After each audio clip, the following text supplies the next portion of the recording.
2026这12位小生的待播古装终于要来了，简直神仙打架，搬好小板凳坐等开播。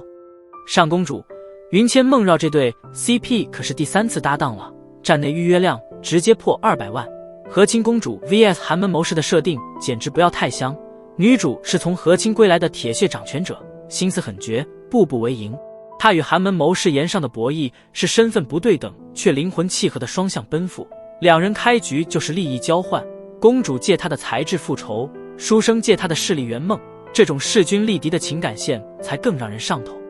风月不相关，由邓为、李婉达领衔主演，惠英红、孔雪儿、哈尼克斯等共同出演。剧情围绕李国大皇子英歌直展开，他本是战功赫赫的武神，却因为宫廷内斗沦为敌国质子，从此收敛锋芒，伪装成温润如玉的模样。女主本是将门之女，却因为家族被灭，被迫化名风月，潜伏在青楼之中。在这个乱世里，两个背负血海深仇的人意外相遇，他们一边追查各自的仇人，一边应对三国纷争的动荡格局。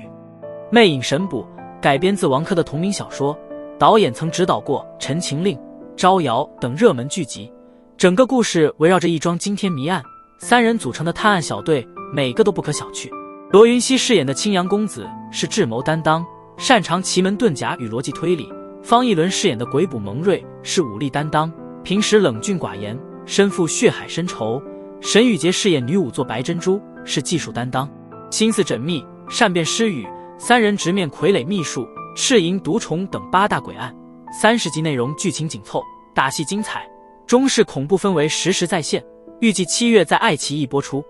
何不同舟渡改编自县余科高分小说，谭健次、卢玉晓领衔主演，赵昭仪、尹浩宇、曹骏、李梦、刘美涵等共同出演。故事背景设定在一个风雨飘摇的乱世之中，家国情怀与个人命运紧密相连。谢却山顶着叛国将军的骂名，实则是忍辱负重的卧底。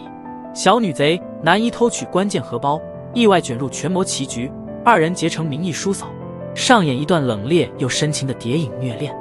天都异闻录故事以唐代天都城为背景，主角史无名由徐凯主演。他是乡野出身的探案奇才，擅长从细微线索破案，被描述为猫系文弱才子。魏哲明饰演苏雪楼，他是大理寺听风卫首领，外表温润儒雅，但实则手段凌厉。双男主以互对式破案的方式展开合作，同时他们身上还带着上一辈的恩怨。40集的内容包含了9个单元，除了破案的紧凑，还有仇人变战友的张力成长线。这场天都迷局将会在暑期档播出。百花杀从黑风双煞到帝后佳话，何宇、孟子义再次搭档，讲述了世家贵女沈宁华一夜之间家破人亡，数年隐忍蛰伏，凭借精湛调香之术改换身份回归京城，一心追查家族覆灭的真相。而当朝太子深陷宫廷争斗，常年被人下毒，表面不动声色，实则暗中积蓄力量。命运交织之下，女主与太子需要联姻，2人立场复杂，各有筹谋，在一次次博弈试探中逐渐洞悉彼此的处境与底线。目前站内预约量已破100万，据悉将会5月底在腾讯播出。两京15日平台预约量已经突破40万。导演张黎时隔18年在拍明朝题材，改编自马伯庸8.1分的同名原著。程毅饰演落难太子朱瞻基，林更新反差出演市井捕快吴定元。故事背景设定在明洪熙元年，讲述太子在南京得知父亲病危，需要在15日内赶回京城稳定朝局。在此过程中经历各种刺杀，水陆双线并行，既有历史证据的厚重感，又有公路片的紧张节奏。目前已经杀青，预计会在暑期档播出。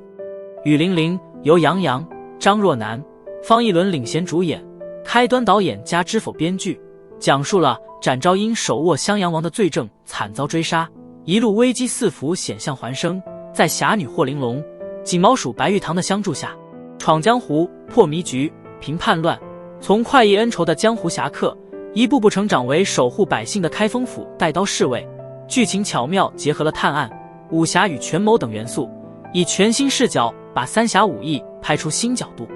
10万狂花入梦来，李弘毅饰演的魔尊齐凤英申请出战，黑袍加身，战损造型破碎感拉满。孙珍妮饰演的鸭毛是古灵精怪的药灵，一个拥有唐僧肉体质的呆萌少女。两人被共生契约绑在一起，从对立互助最终走向相爱。经采用单元叙事结构、串联鬼洞、掏心等5个独立篇章，融合仙侠志怪与中式微恐元素，据说有少年版《聊斋》的感觉。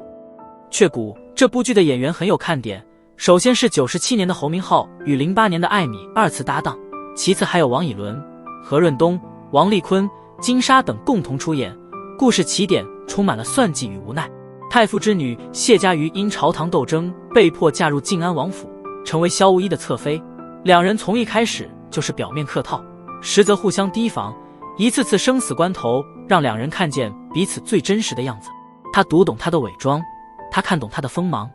28集的剧情将会在爱奇艺播出。《梦花亭》由陈哲远、张静怡领衔主演，《湖州夫人前传》IP 加东宫编剧加长相思导演联手打造。这部剧主打预知未来却难改宿命的虐恋内核，剧情围绕着提篮本是向南国的娇贵公主，一场宫变直接夺走她的光明，却意外解锁盲歌者的能力，能预知未来，也能预见生死。她早就知道自己和少年将军汤乾字终将走向死亡的结局，可还是忍不住奔赴这场宿命之欲，一边拼尽全力对抗预言，一边身不由己卷入黄泉厮杀。目前腾讯站内预约已突破80万。《明月录》由长相思导演加花千骨编剧，携手星云来、王楚然领衔主演，以明朝嘉靖年间刚需之变为历史背景，叙事采用前世悲歌加今生逆袭的双线结构。剧情围绕着魏采薇全家惨遭奸人陷害，为了复仇，她毅然入宫成为婢女，意外结识了督工汪大侠，誓言仇我自己报，你快意一生便好。二人携手在多方势力中斡旋，于层层阴谋中揭开真相，形成双向守护加身份反转的精彩看点。好了，本期视频到这里就结束了，欢迎点赞、评论、订阅，我们下期再见。